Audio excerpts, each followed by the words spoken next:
Good morning, leaders. Wake up, smell the coffee.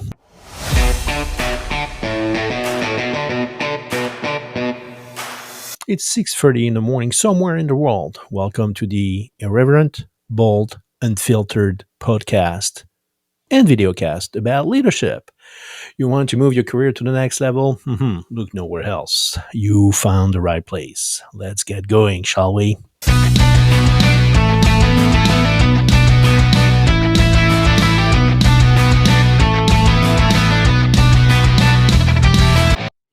All right. Pretty cool to be back here. Well, first, I need to start with that is that I apologize. I have been out for the past month, out in the sense of not doing any podcast. But I was so busy, as I said on LinkedIn, I was following my son, the hockey player, and then I sold the house, and then preparing a big move to Luxembourg. So I didn't have time to do podcast.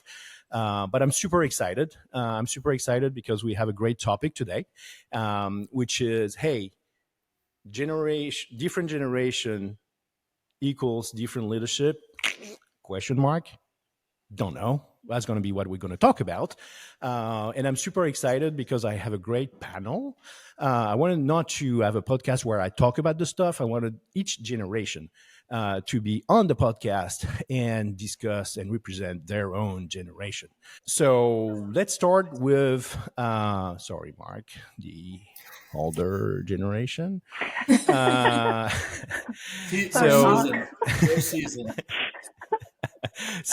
the season generation. That we're going to call it that. So Mark represent Gen X. So Gen X, if you don't know, ranges from 1965 to 1980. Mark, like myself, actually, we only have 1 month difference. I'm obviously the youngest one and the good looking one. But we're both on the verge of Gen X and Boomer, whether we like it or not, being from 1965. But I think Mark represents a lot Gen X. We'll talk about the characteristic of the generation later. And Mark and I are going back 20 years professionally and personally. We've been working in all those companies together. Mark, anything you want to say about yourself or the generation? No, I think you summed it up really well. That verge of the boomer and the Gen X, I think, is an important nuance of what I'll be talking about, right? I mean, if you're really grounded in it. Yep, sure. And both you and I have glasses. That's a privilege of Gen X as well.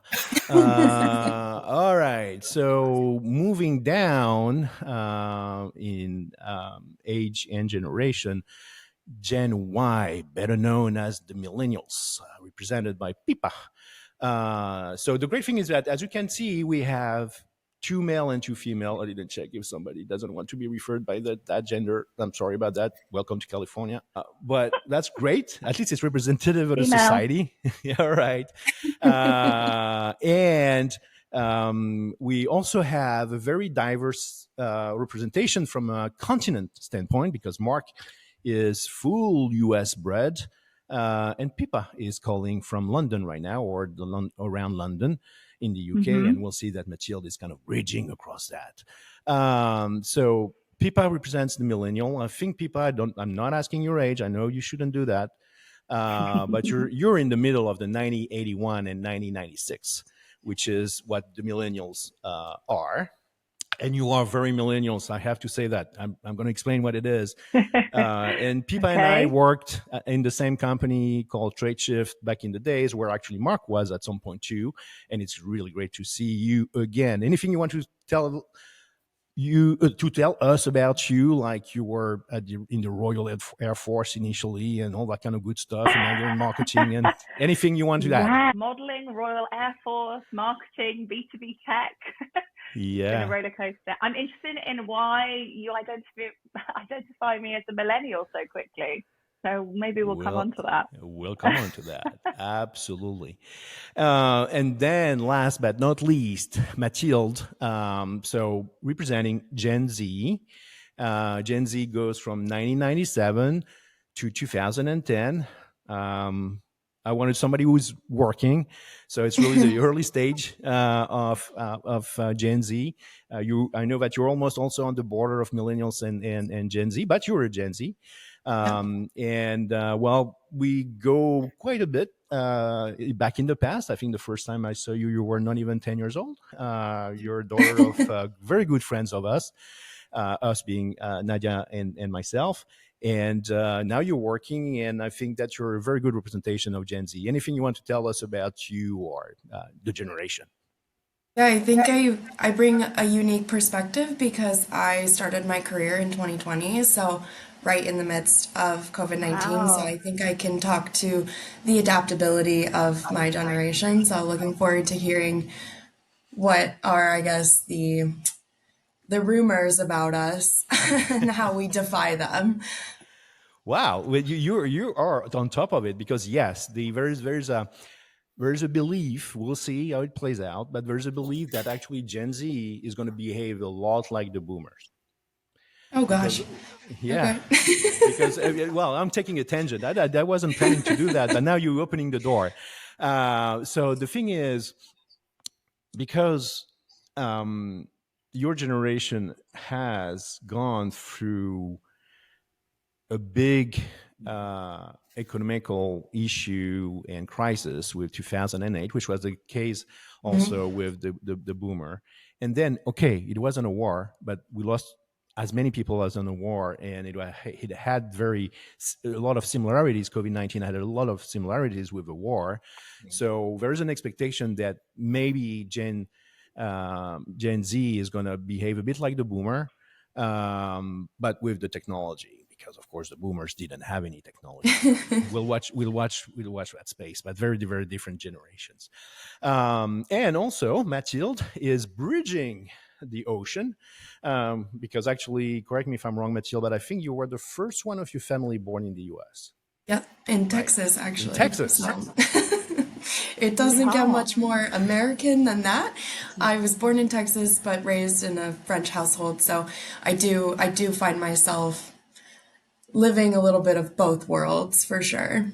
Yeah, no. So, uh, Wow. yeah, no, great story. The family had her elder sister was born in France, the only one who was born in France. Then Mathilde was born in Texas, and Tim was born in California, right? California, Yeah, yep, Santa Clara. yeah. There you go. So nice mix, and yes, raised by a very French family. I have to say Very French. Yep. that. All right, cool. Now that's up for the introduction. So we're going to have two chapter. Chapter one is going to answer the question while getting your input on the question, which is, hey, does different generation requires different leadership?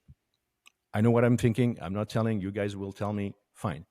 Chapter two is that we're going to have a bit of a conversation around how generation work together. So we'll play with that. We'll have some fun.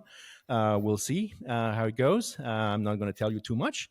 The principle of the podcast is that no preparation, no cut, bold, and there is no limit almost of what we can say and do in the podcast. So chapter one, question. So the question is, when you lead different generation, do you have to apply different leadership skills? Yes or no? So before I ask each of you the question, and especially for the audience and even for you, I did some research. John Hopkins University, Harvard Business Review, and also next door, Berkeley. UC Berkeley is Go Bears. UC Berkeley is very renowned for everything that is social and that has to do with human relation and all that. So I did some readings and trying to identify what are the characteristics of the different generations. And we're going to talk about that. But before that, there is something that I'm asking you, the panel, and the audience also to take into account. Do not confuse yourself between age group and generation. That's very important. Of course, leadership skills have to be different when you lead or are being led and you're early in your career like Mathilde, or mid stage of your career like Pippa, or soon to be retired like Mark, right? So it's normal that you have to apply different leadership skills. But it's not the question. So remove that from your head. I see so many people and so many articles that are actually confusing themselves and the readers. They talk about generation gap or generation difference when actually they're talking about age group difference. So keep that in mind. It's super important, because that confusion is done all the time. Versus generation difference, it doesn't matter how old you are. The same differences will stay forever, right? If there is a difference, you'll tell me. All right. So keep that in mind. And when I'm going to ask you the question, yes or no, right? But before we do that, I'm going to switch screen. You're not going to see anything, but let's talk about Gen X. And by the way, we don't have any boomer, because those guys are going to get out of the workforce pretty soon. I'm sorry about that for them, but they have to. So I don't think that it would be relevant to have boomers, but I love them too.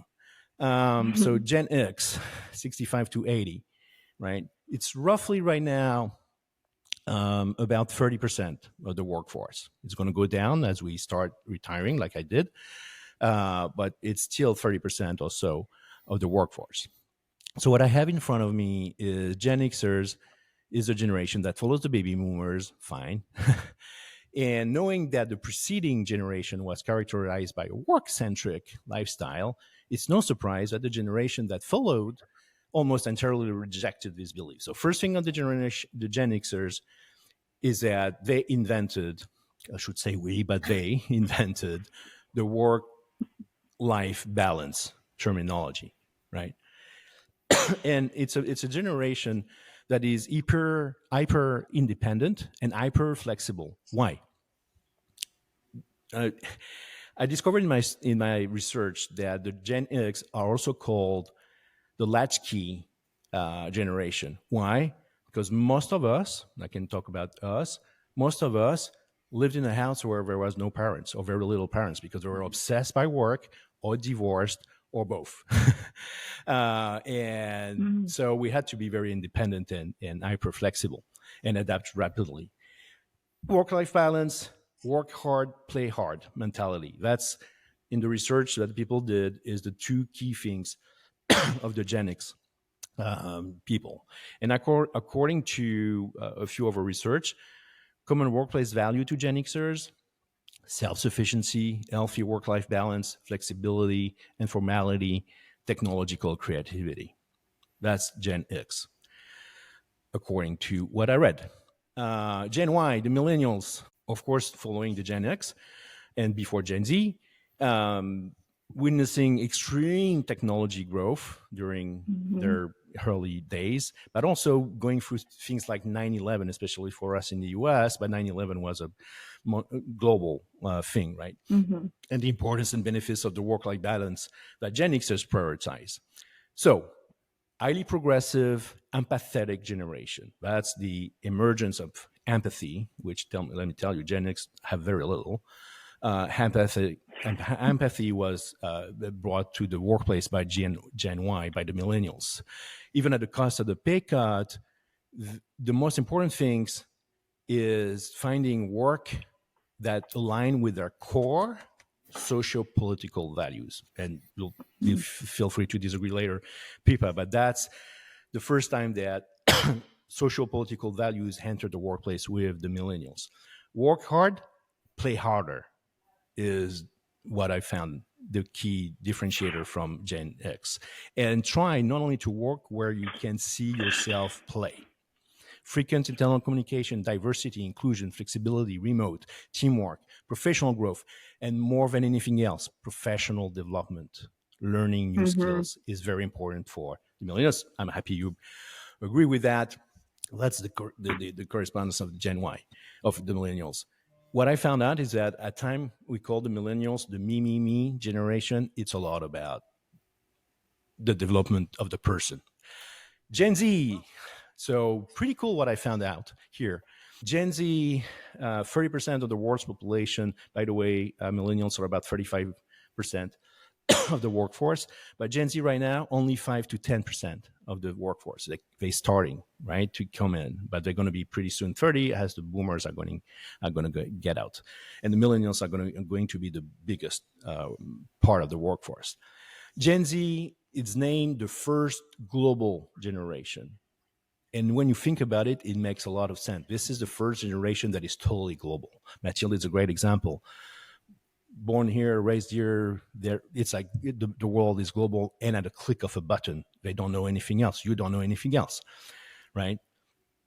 Which I talked about the boomers earlier and the similarity. We'll see that. But according to, actually, it was McKinsey. I found that at McKinsey. Gen Z is a generation of truth, exploration, identity. Gen Z is driven by an insatiable hunger for underlying truth and seeks freedom from any confining labels that limits any exploration of this truth. As a result, retaining Gen Z is very difficult, and they took the previous generation, so the millennials, prioritization of working at companies with similar social political values a step further. Gen Z, no problem leaving a company if it's not aligning with their belief. Gen Z, the generation with the least regard of salary, you may disagree with that, often placing workplace values over competitive pay. For this generation, values includes meaningful work, diverse, inclusive company culture, mental health prioritization, open, honest communication, stability and balance, professional growth and development, collaboration, autonomy, and flexibility. Mathilde, you saying yes? Yeah, you recognize yourself in there? Totally. 100%, yeah. There you go. I'm glad I did my homework. So maybe let's start with Pipa. I'm going to change a bit the order here. Sure.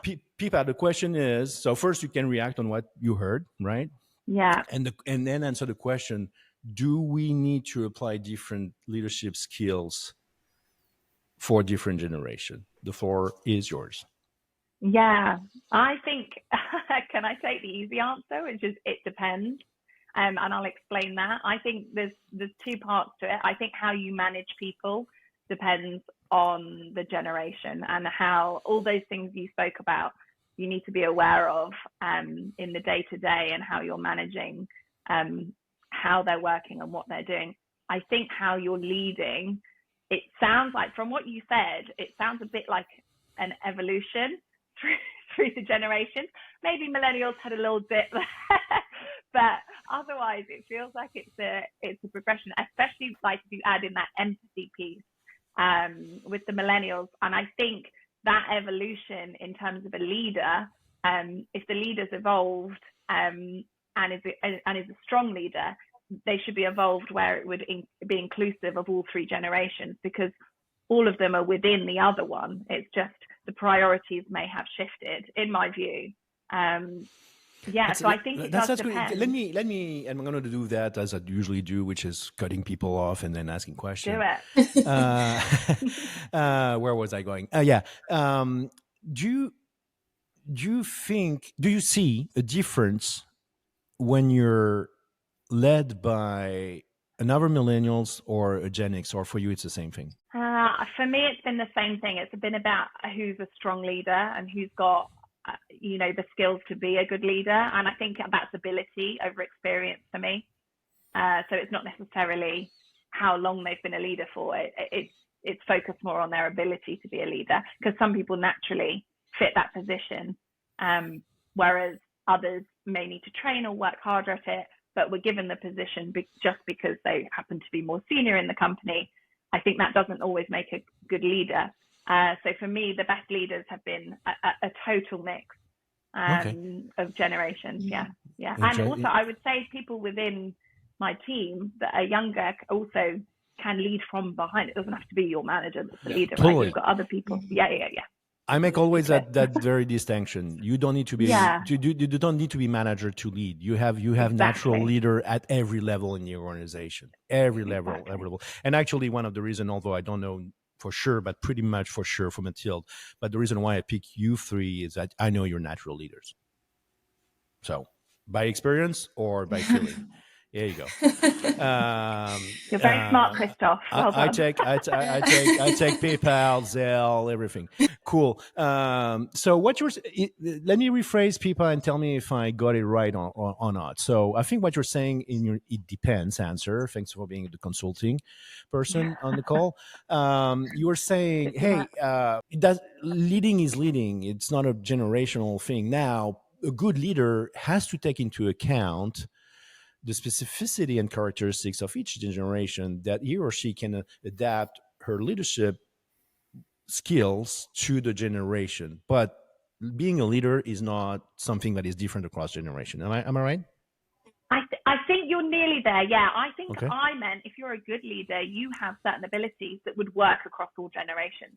So you don't necessarily need to adapt. You are already there. You're able to lead across all generations. Yeah. Cool. All right. We're going to leave some rooms for the others. Let's go to Mark. So Mark, same question. Comments. What do you want to say on top of what Pippa said? Well, I think I agree with Pippa. I would say what you have to do is you have to understand the motivations of the generations. And I think that's super helpful. And then the motivations gives you context. And I think context is super important. When you think about working with Gen X as an example, I actually understand the motivations of the generation. The latchkey kid thing, my parents didn't know where I was most of the time I was growing up. And so when my mom talks today about this being a dangerous world, my response to her always is, you had no idea where I was 8 to 10 hours a day. And so in that, I think understanding the leadership piece is leadership, right? I mean, I think good leaders are good leaders, but I think understanding motivations gives you context and it allows you to kind of tailor your approach to how you lead. And I think that's pretty critical. It also opens you up to getting feedback and being able to take it full cycle. Yeah, which I don't think that Gen X are really good at taking feedback, if you ask me. I agree. But yeah, I would agree. Yeah. Well, or maybe it's just you and I. Anyways. No, all I right. agree. You agree. Here you go. Yeah, starborn people. All right. So, Mathilde, you're early in your career. And again, I said, don't think about age group, think about generation. You're surrounded by people like the rest of us here on the screen, more than the people of your generation. When you hear us talking here, where is it that you go, you guys are missing the point, or things that you feel is very specific to your generation? No, I identify with things that Mark and Pippa are both saying. I think, first of all, at a point in my career where I'm starting to manage up and down, I think being a leader across all levels is important and it's possible. I don't think that for my generation, there's as much of an emphasis on seniority. As far as where is the best advice coming from, I think that my generation values change. Efficiency, like you touched on, I've never had to open a book to find an answer. I just Google it. And I think that is something that translates to my work. I don't want to wait for a Gen X to read his email and open it, think about it, get back to me. I'll just ask someone my rank who's done the same thing that I trust, who has a great answer. So I think that there's a little bit more flexibility for me to look for leaders that aren't necessarily different generation than me. They might be exact same rank. They might be lower than me. Hey, what do you think? Having more of that open conversation style so that we can come to a conclusion together. But I do agree with Pippa. I think when you were describing Gen X, there's a lot of that I identify with as well. Work hard, play hard as well. Maybe even harder. So millennial, but I do think that you take the best piece of every generation and you say, okay, I like that. I don't like that. So I'll bring that down. Okay, so millennials got the work hard, play hard. And they said, well, why don't we play harder? And now it's, my generation, it's like, well, why don't we just play? Like, I think you just continue to go further and further with it. And you take what you value. And I think like, obviously like societal wise, like my generation's at the forefront of leading, movements against racism, discrimination, That's gun right. violence, climate change. And we really push for change that we want to see. So for me, when I'm looking at my leaders, I'm thinking, do they care about change? And if not, why would I ask them? So that's just something I've experienced a little bit. If it sucked for you, it doesn't have to suck for everyone else after you, kind of thing. Great conclusion. So let me ask you a question. Do you feel that you have the two over generation here, and you're on the receiving end? Most of the people that you have to kind of quote unquote report to are either millennials or Gen X. Do you see a difference in between the two generation, or it's like no, it depends on the person actually?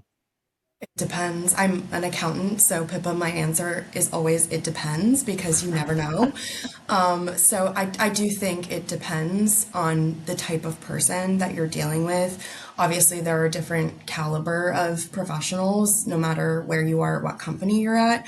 I will I will say the people who tend to be most successful, as in like promoted quicker or just tend to be the higher performers in the millennials tend to have like they bridge the gap between Gen X and millennial. They know when to be serious and they know when to be easy on Nice. me.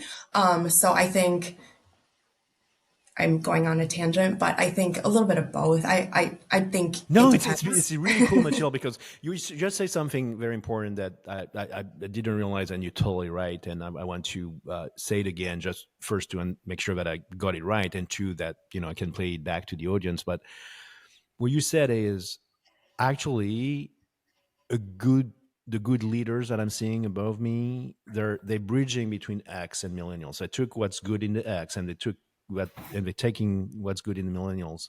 And it doesn't matter if we're Xers or millennials, it's just that they're mixing that and then they apply that to me and it works well. That's what you said? Exactly. Yeah. It's knowing your audience to me, like knowing how can I phrase this so that the person that I'm talking to or coaching will take the feedback and implement it into their work. So, Yeah, cool.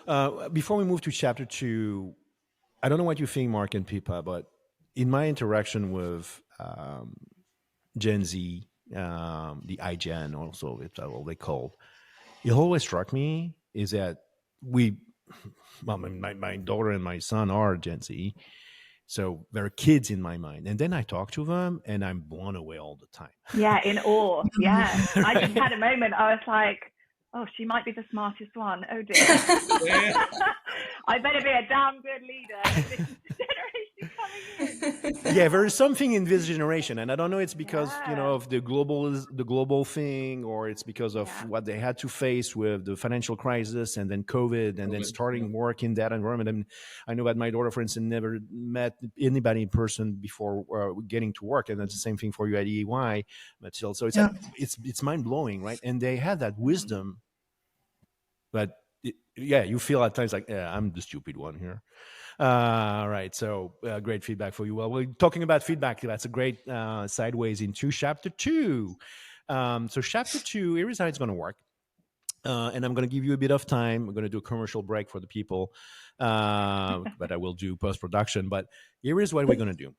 Each of you, so listen carefully, each of you, and there's an order, it's in front of me, are going to give feedback to the over generation. You're talking about as your generation, not you as a person, but you as a generation. So let's take an example. The first one is going to be Mark and Pippa. So Mark, you're going to talk to Mark Gen X is going to talk to Pippa Millennial and say, hey, when you lead us, or when we lead you, or third option, when we work with you. So working for one way, the other way, or working with, and give a feedback to the generation, right? And we're gonna put aside the shit sandwich. Maybe you don't know what I'm talking about. Some of you do. The shit sandwich, right? It's normally how you give feedback: good, bad, good. No, good, bad, good. That's how the Yes. sandwich work, right?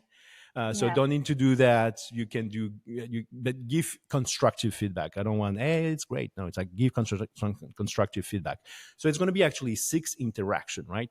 Mark, Pippa, Pippa, Mark, Mathilde, Mathilde, Mark, Pippa, Mathilde, Mathilde, Mark, right? So you are the generation giving feedback to the over generation. Then we turn the table and then we go all the way up and down. We good? All right. So I'm going to give you 5 minutes. If we need less, great. And here is a very transgenerational TV commercial from Super Bowl 2023. Home internet, what a pain in the... Hey, neighbor! Try T-Mobile, it sets up so fast. It's like Wi-Fi that runs on 5G. Home internet from T-Mobile? Wait till you see. Tell me more, tell me more. One cord's all that you need. Tell me more, tell me more. Don't you worry about speed. I can't believe it. It's just $50. Why pay more? Paying more sucks. T-Mobile home internet seems too good to be true. But that's what T-Mobile can do. Tell me more, tell me more. All right. Commercial is out. So now, so we're going to do that feedback session. And the first one is Mark as Gen X giving millennial feedback. Go ahead, Mark, to Pippa. Pippa, I think the feedback I would give is in terms of structure of day, when I'm interacting with the millennial, a lot of times they pop into my office constantly, which creates kind of lack of structure in my day, and it throws off a lot of what I'm working on. And so it's just more kind of in flight.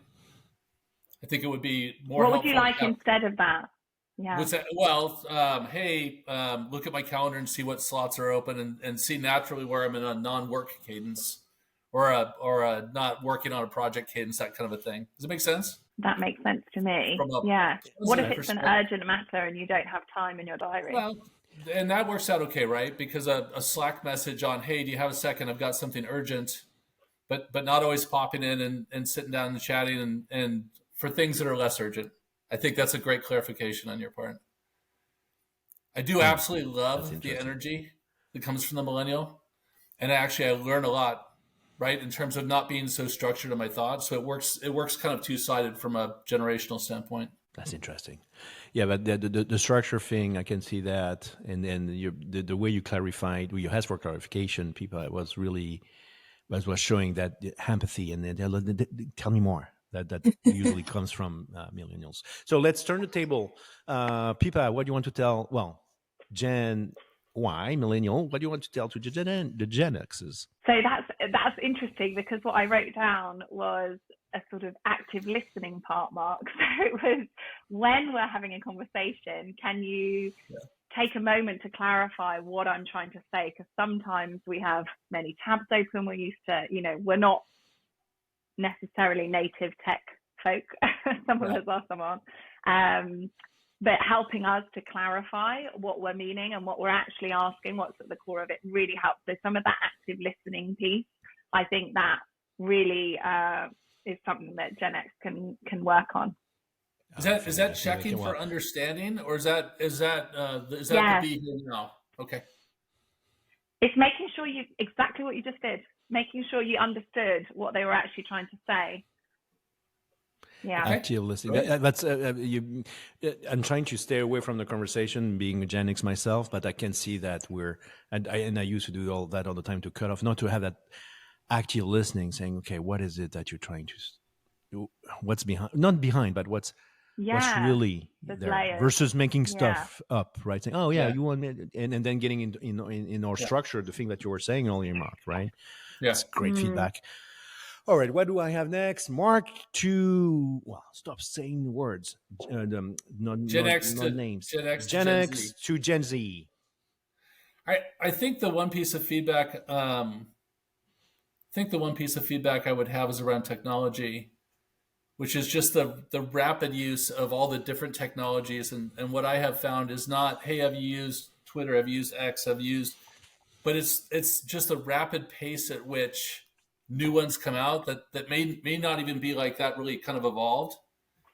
So I think that's the piece that would be more helpful from my perspective, is just give a little context around the technology and why the technology, right? Versus just the name of the technology. Like you talked about AI. Why does it bother right? you?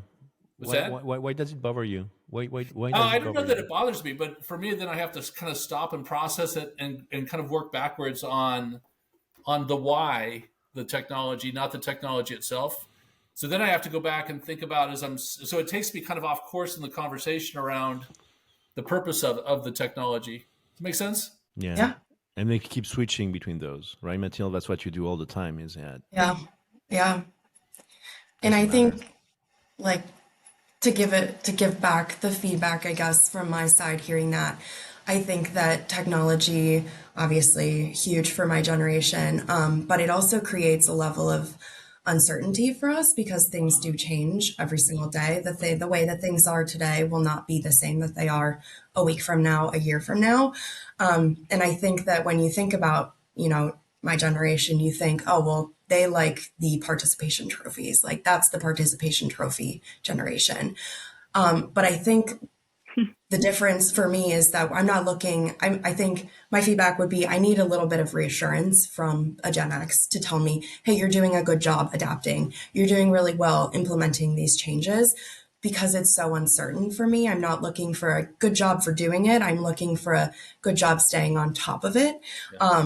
So I think where like the feedback would come from is just I'm don't give people participation trophies, but do give them like recognition when it's due, because a lot of times people in my generation are making the changes happen. So I think I understand like better explaining the why, because I think sometimes we just think it's so inherent, like, well, of course he understands why.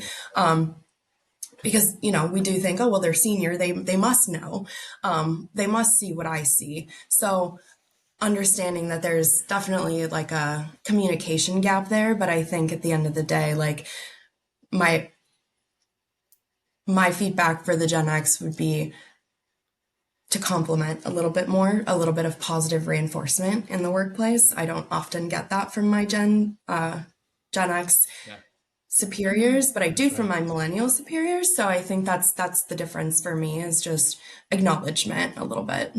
I think And I that's just such, want to add on there, I'd put a note down, which was build up as well for Gen X, like Yeah. continue to build up. I think that's such Yeah, great. no, it's great. It's great. Sorry, Mark, go ahead. No, I was going to say, I think that's such great feedback. Look, Christoph, our generation came from this point where our parents didn't give us a lot of kind of kudos. It was always like, well, why didn't you work harder? Why didn't you? And so it's great feedback to Gen X, because we come from that piece, which is we were so independent that we had to like tell ourselves we were doing a good job, right? Right. Yeah. Oh yeah, So I Right. think we're it's the best great. generation at self-padding. Yeah. Right. Yeah. Because if they were, no, we're gonna. The boomers are not here, so we can tell that. It's but yeah, it's like, well, if they were here, they were like, yeah, whatever. And most of the time, they were not here anyways. So latchkey generation, right? So yeah, great feedback, Mathilde. Super great feedback. The question, I kind of bounce back. We have time. The question is much more based on what Mathilde said. The question is to Mark and Pippa. Because I'm having that age group stuff in my mind, and the need for trophies, as Mathilde was describing them, how much is linked to the generation, and how much is it because she's early in her career? I'm not leading the conclusion here, because actually I don't know, but I wonder what's Good point. So what do you think, Pippa? Yeah, I think when I was just coming into my career, my first job, that's when email was around. So yeah, and then social media started. It's an exciting new thing. So I wanted to be on everything. I wanted to try everything, especially if you're doing marketing. But that did fade off a bit, and then I kind of prioritized, and I thought about what was important to me in my career, what technology I wanted to follow, or what influencers I wanted to listen to. And so that was maturity, but also as you get busier and more focused, you have less time. I think time is not infinite. Yeah. No, there's only three things that you cannot change: the IRS, your death, and 24 hours in a day. All right, that's really funny, huh? Needing water. Maybe water, maybe water. What is that? Water, potato, Water. potatoes, whatever. Mhm. Where are we? Pipa to Mathilde. Yes. Okay. So the thing I love about your generation is that it's very much about the journey and not the destination. And that's something that I think has been an evolution. I think everyone's wanted to understand that the work can be fun if you play to your strengths, and all these things are kind of, these themes are coming through, but your generation have really got that. So I think keep hold of that. It's about the journey, not the destination. The one thing I would say is that creativity needs space. You need to not be on technology all the time, or not be having a conversation all the time, or not be watching Netflix. And you need that for your own mental health, I'm sure people are aware, but that creativity that comes from the human aspect of work needs space to cultivate.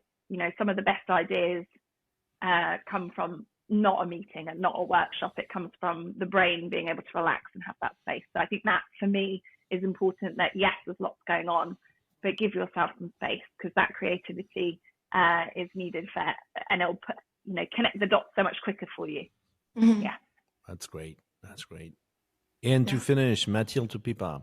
Yeah, I think I've been really lucky in that all of my professional interactions with millennials have been nothing but positive. Like I think I touched on a little bit that I think millennials above me, my mentors and my leaders have done a really good job bridging the gap for me between my generation and the Gen X generation above them. The one thing I would say is accessibility to my time, and because I think there's millennials specifically, there's such a push for virtual.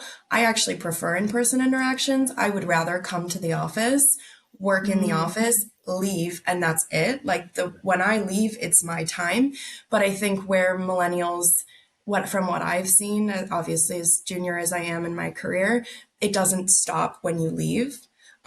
It stops kind of when they're done thinking about it.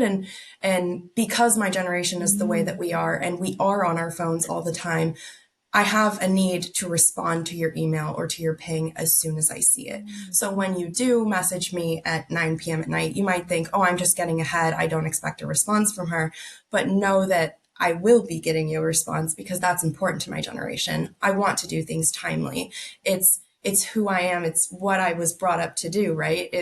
You're asking a question, I owe you a response in 10 seconds, because that's what I get when I want a question answered. So I think a little bit of, there is like more of an emphasis for my generation to maybe, work-life balance is such a buzzword, but it really is important, and kind of shutting off. I don't feel like I always get that time to shut off. So exactly what you're saying, Pippa, like valuing and making a point for myself to value the creativity that comes from that alone time, but also maybe being more decisive about when messages are sent, for example, or, when you're asking for things, because I won't put it down until I get it done. Christoph, can we? Yeah, Arianna Huffington wrote this amazing book, and she's done some great research around, like if someone's on holiday in their company, they delete the email. If you send them an email, it will just get deleted. It doesn't get put in out of office. That's brilliant. I just really like that. That kind of plays into what you're saying. Like for millennials, I think it's something, when I did the research, it sounds like our job is kind of our life. So we want our job to be what we enjoy doing. So that's important to us, but it's also quite a lot of life, because we don't have a lot of political, community, religious things as previous generations do. So for us, the job is a big part of our lives and who we talk to. So understanding that that's not the same for everyone. We need to have those, boundaries are really important. Yeah, really good point. I think Martine made a very important point for everybody here, is that her generation is always on. That's because they've been always on since they're born, right? And that the phone is basically an extension. Yeah. It's kind of the case for all of us, but Gen Z, we're born with that. Yeah. So whenever it is that you're pinging Mathilde and her generation, it's like there's that urge to answer, to respond, because that's what they do for the past 25 years. And then you violate that space, right? For Gen X, at times it's like, I remember when I was working, I look at that email and said, yeah, screw you, I'm not going to answer that one. But it's not possible. Gen X from doesn't see it. Yeah, They it's don't like, have email on their it's phone. like- They don't know how. it's But like, for yeah, me, and it's then you get a Slack. You're like, what is Slack? yeah. But can I ask, All right, can I ask cool, a cool, question? Because Yep, because sure. if you're on the other side of it and you're receiving messages from people, do you receive a lot on the weekend from Gen X? Do you receive a lot from millennials? No, I think so. I think with my interactions with Gen X is that I think at a certain point, once you get senior enough in your career, you pivot. You went from being all career to now mostly personal, still doing what you need to do to make your money and retire comfortably. Great. But you pivot at one point where it goes from being 100% work focused to, okay, now I get to relax. I get to take my personal time because I worked so hard up front. I think for millennials, it's different. It's 100% work all the time. And I don't know when it'll stop. Maybe they'll have the same pivot to personal at some point. But I think for my generation, it's like, well, why can't I have both right now? Why do I have to wait until I'm 50 to enjoy life and take vacation? Why do I have to wait to get to experience those things? So when I do have like a boss who is in the phase of work very hard now and set myself up for later, it's like, but I'm doing both right now. So it's like I think that's the difference maybe, is that we're not waiting to enjoy the pleasures of life. It's happening now for us. Why are we delaying the vacations? Why are you delaying, like those experiences for yourself when you can afford them now? So just do it now while you're 26 and you can walk up the mountain. You don't have to take the tram. So I think that's the difference I don't know that, if that Yeah, I'm seeing. it's great. I don't know if I'm speaking for Gen X here, but I actually appreciate that about your generation. Like when I look at Gen Z, I go, oh my gosh, it's so great that you guys do it. Like I didn't feel like I did that almost my Yeah. entire career, or even the people I worked Yeah. with my entire career. And it was one of those things we struggled with. It's something I really appreciate about Gen Z, is that you've kind of created more balance. Yeah, good stuff. All right, so we're getting towards the end of it. That was a great conversation. Thank you. I think, and I'll open up for you to comment if and when you want. But to me, the big learning, and it's great because it doesn't matter how old you are, you always learn something all the time with human interaction. Is there are similarities in what I'm hearing you guys talking. There's a lot of similarities, but what I enjoy is that also the millennials and Mathilde and Mark actually said the same thing, which the millennials are the bridge between the over two. Yeah. It's like, yeah, there's a bit of that and a bit of this, so that's great. I saw and I heard a lot more similarities between Z and millennials. Honestly, I think that if I had an advice to give to actually my own generation, and I can give it an advice now, but I'm not working anymore, is that listening, that active listening that Pipa was talking about. Yeah. And Mathilde was saying, hey, you guys don't explain. It's like, yeah, of course he knows, right? And for the years that are remaining for the Gen X, and some of us will work for the next 10 or 15 years still, if you're born in the late 70s, it's to unlearn this. And there is nothing more complicated than unlearning something. The great thing about Gen Z and Mathilde is that she's only learning, right? But for Gen X, we were born with phone with a string, right? There was nothing. And now it's like, hey, I Slack you. It's like, yeah, I was born with a landline, okay?